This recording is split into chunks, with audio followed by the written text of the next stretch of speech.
Madam Chair, no, we told Congressman Olaso ahead of time na hindi ho matutuloy yung payout kasi hindi pa ho kami tapos dun sa pag-vet ng listahan ho niya. Ma'am, that is negative, ma'am. Hindi po totoo.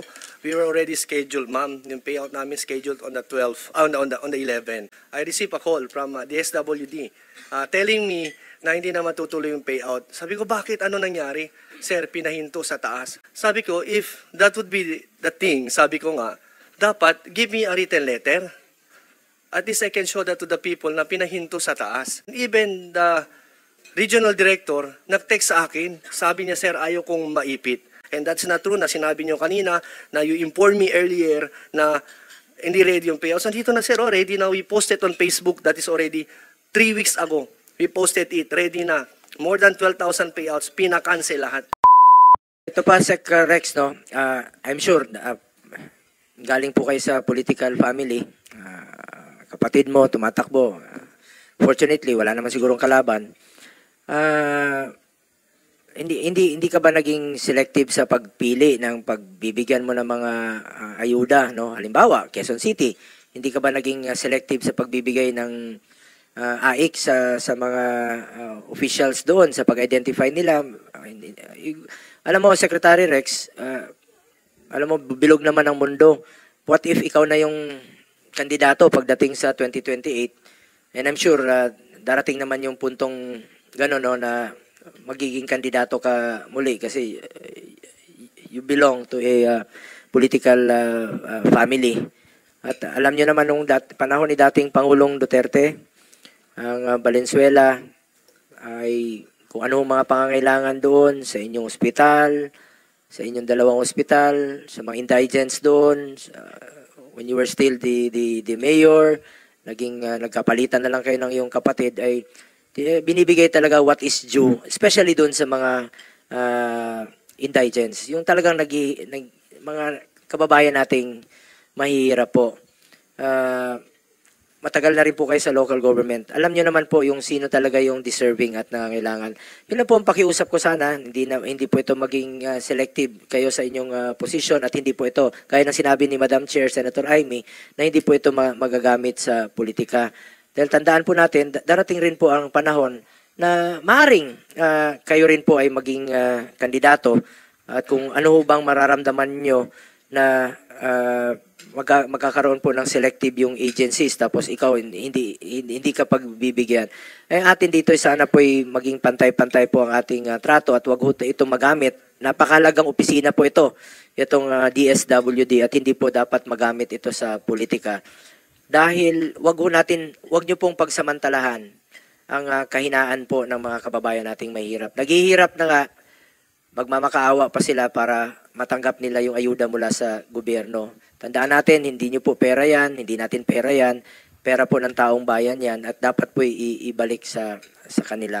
Yun lang po ang pakiusap ko for the end time po sa inyo, Secretary Rex. Sana maging pantay-pantay po ang inyong pagtrato dito.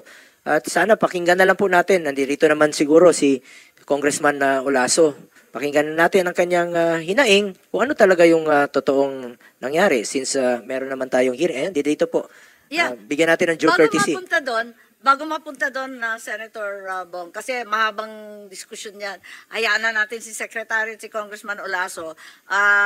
Maalala ko lang, may update ba tungkol sa investigasyon na ipinangako ng DSWD tungkol kay VP Sara na sinasabi ng ating VP na tinatanggihan lagi ng DSWD ang kanyang mga request para bigyan ng financial assistance. Kapag raw nanggaling sa OVP, hindi naman pinapagbigyan, kaya't napipilitan rin sila sa OVP na magbigay ng tulong sa mga nangangailangan.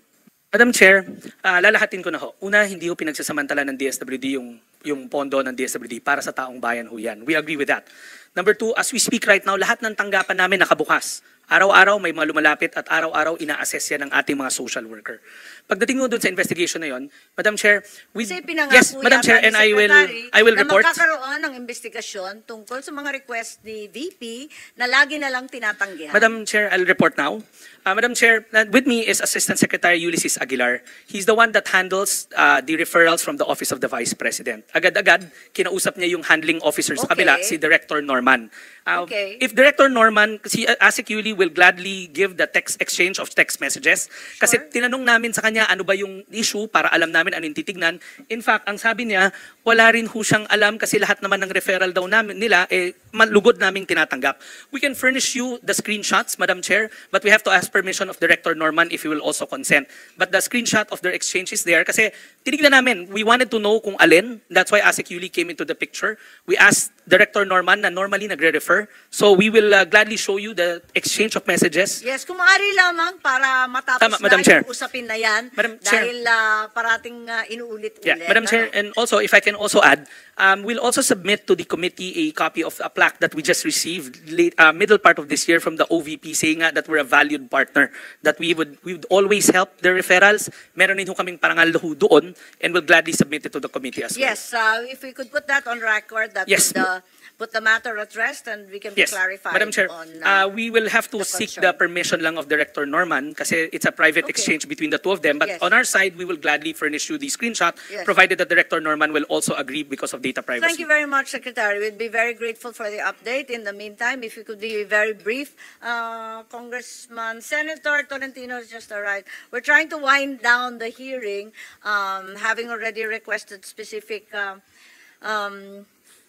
documents, including documents required by Senator Francis Tolentino. I think the issue concerning Congressman Olaso was raised. The Secretary has stated, Congressman Olaso, you can sit, but if you could be very, very brief, because Secretary Rex has already said that he had told you beforehand that the payout Director, was Madam Chair, not- the regional director. director had informed you beforehand that the payout could not occur because the list had not been verified. And of course, you went on media and said otherwise. Madam Senator, permission to speak. Congressman Kim Adan-Olaso from the First District of Zamboanga City. Ma'am, that is negative, ma'am. Hindi po totoo. We were already scheduled, ma'am. Yung payout namin scheduled on the 12th, on the 11th. Unfortunately, Secretary, after the filing of my candidacy for mayor last Tuesday, October 8, the following day, Wednesday afternoon, I received a call from the SWD telling me na hindi na matutuloy yung payout. Sabi ko, bakit? Ano nangyari? Sir, pinahinto sa taas. Sabi ko, bakit? Hindi pwede Madalas kasi... naman nangyayari yan sa amin lahat eh. Yes. Sabi ko, if that would be the thing, sabi ko nga, dapat give me a written letter. At least I can show that to the people na pinahinto sa taas. But the point of view there, walang written letter. And even the regional director, nag-text sa akin, sabi niya, sir, ayaw kong maipit.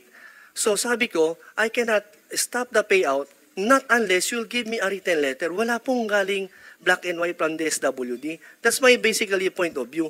And until now, I met the regional director last Friday. Sinabi ko, ano nangyari? Sabi niya, wala talaga. Sabi ko, please come here, nandito sa payout. Pumunta kayo dito. Wala naman pumunta. So pumunta yung staff niya, pero hindi pumunta si RD. But pumunta doon, sinabi lang sa amin, stop yung payout. Ganun lang. But then after that, Madam Chair, sabi ko, I have to go and clarify with the regional director, ano ba talaga? At least he has to explain it to the people of Zamboanga City. Hindi pwede na lang na stop yung payout. Walang dahilan. But basically, let us not duck things into, nung nag-file lang ako, kinancel lahat ng pondo ko. Sabi ko, wag naman sana daw ganun kasi itong pera na to binibigay sa mga Pilipino, hindi to pera ng mga magulang nila. Pera to ng taong bayan. This is taxpayers' money. So I really stand for it. And that's my thing. Hindi pa pwede iwanan natin yung taong bayan ng ganun. Because that is the program of our beloved President Bongbong Marcos and our Speaker of the House, Martin Romualdez, na dapat lahat ng naiiwan matutulungan dito sa bagong Pilipinas. Pero sa ganitong nangyari, hindi po tayo masaya, Secretary. And that's not true na sinabi niyo kanina na you informed me earlier na hindi ready yung payouts. Nandito na sir, ready na. We posted on Facebook. That is already 3 weeks ago. We posted it. Ready na. More than 12,000 payouts. Pinakancel lahat. Bakit po ginaganon ako? porket wala akong tatay congressman o senator, I'm an OFW. Hindi po ako, I'm not, sabihin ko sa iyo, and hindi ako veteranong politician. I'm just new here. As you know, we're former colleagues in Congress. I'm a ship captain, OFW ako. But my heart belongs to the people. I want to serve the people of Zamboanga. Sana, Secretary, my colleague, tulungan mo ako dito. Madam Thank you. Chair, again, let me just state for the record, wala hong pondo ang congressman. Yung sinabing pondo ko, wala hong pondo ang congressman. These are department disbursed funds. As we speak right now, lahat ng opisina namin, anybody that walks into our office, pinoprocess ko yan. Now that list, that referral list that's given to us, I'll get it from Congressman Olaso right now. We'll look into it again. I'll talk to the regional director na kausap niya, who happens to be a career social worker. Nandiyan na ho siya, matagal na.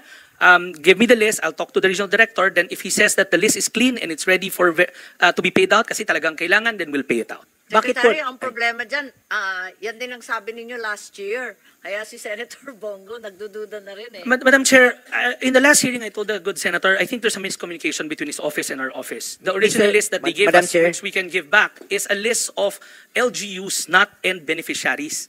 Binalik ho namin yon at sinabi namin hindi ho itong mga beneficiaries, kundi mga local government units ho to. Kung pwede ho kami bigyan ng direct referrals. Meron na ho may silang mga social worker naman po na mga qualified. Sabi ko lang naman sa inyo, pag qualified po yung beneficiaries, balikan nyo po. Hindi naman siguro kailangan umabot ng 1 taon para balikan po sila. Pwede naman yan 1 week. Tingnan nyo kung, alam nyo, Mr. Secretary, kung gustuhin mo talaga kaya nyo nga magtipon-tipon ng mga pagpupulong dyan, namimigay kayo ng ayuda, billion-billion in 1 week. Kaya nyo, sigurado ba kayong mga mahirap to mga to na tinatawag ninyo, billion-billion is isang lugar. I said earlier, this isn't the first time there have been complaints from many offices, including the OVP. Kinakailangan talaga panagutan ng DSWD kung bakit nangyayari paulit-ulit itong mga pagkakataon na ginagamit kayo na mas politiko pa kayo kaysa sa politiko. Wala namang ganyan. Ang mahirap ay nangangailangan ng tulong at yan ang mandato ninyo. Hindi ang mga Politiko na nanakot, naguutos, nagsasabi sa inyo ng kung ano-ano. Umani naman ito ng iba't ibang reaksyon mula sa ating mga netizens. Ayon kay Liza Barrett, humanda ka Rex Gatchalian, pag ikaw tumakbo sa pagkasenador, hindi mo makukuha ang boto namin. Pahayag naman ni Mercedes Rosal, buti pa kay PRRD noong pandemic ang bilis mamigay. Ang salbaha talaga ng mga tao ni Ngagba. At ito naman ang saloobin mula sa ating kababayan na si Cellan Macias. Malaki ang kaibahan sa panahon ni PRRD, walang pinili kahit oposisyon pero ngayon ano na? Mga kababayan, feel free to comment below para maglabas ng saloobin sa balitang ito.